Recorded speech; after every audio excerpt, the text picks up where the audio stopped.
po 2 pisarnah, telovadnici in predavalnici, ki so jih odprli v lanskem letu, so v Centru za krepitev zdravja Brežice zdaj pridobili še 2 prenovljeni pisarni, uredili pa so tudi hodnik, kuhinjo in sanitarije ter stopniščno dvigalo. S tem bomo vsi kadri na enem mestu, tako bomo bolje povezani in bomo tudi lažje koordinirali delo.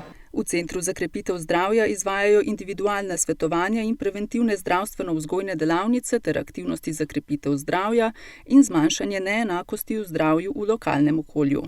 Izvajamo program za krepitev zdravja, ki je najobsežnejši.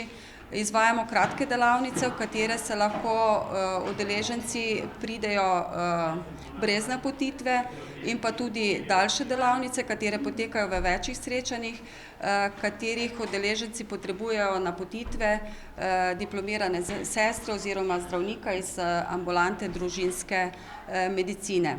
Projekt nadgradnje preventivnih aktivnosti, ki sta ga sofinancirala Evropski socialni sklad in Republika Slovenija, se sicer letos zaključuje, a bodo nadaljevali z izvajanjem vsebin. Je pa vlada zagotovila sistemsko financiranje aktivnosti v okviru tega projekta iz zdravstvenega zavarovanja, zato bo tudi tim nekoliko nadgrajen in temu so namenjeni te dodatni prostori. Za izvajanje programa se bodo v naslednjem letu torej tudi kadrovsko okrepili, saj se jim bo povečal obseg dela. Kot sem že dejala, izvajamo program za krepitev zdravja, izvajamo pa tudi program priprave na porod in starševstvo. V želji za krepitev zdravja se povezujemo tudi z lokalno skupnostjo, tako da izvajamo delavnice tudi v podjetjih, v društvih in se povezujemo z osnovnimi šolami, delovnimi organizacijami.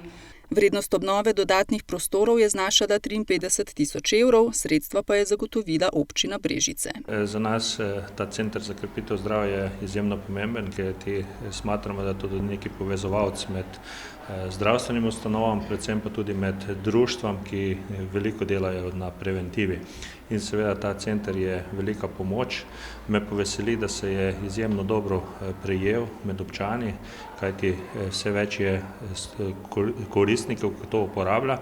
Predvsem pa je pomembno, da smo prišli iz tistega zdravljenja predvsem k preventivi in Center za krepitev zdravja dela ogromno na preventivi in jaz verjamem, da s tem bo predvsem prispevalo k boljšemu zdravju in pa boljšemu počutju naših občank in občanov. Brežiški župan je ob tem še dejal, da je center v občini potreben in pomemben za občane, saj je občina po starostni strukturi prebivalstva in po tveganju za bolezni nad slovenskim povprečjem, kar prinaša občini tudi nižji indeks razvitosti v primerjavi z drugimi.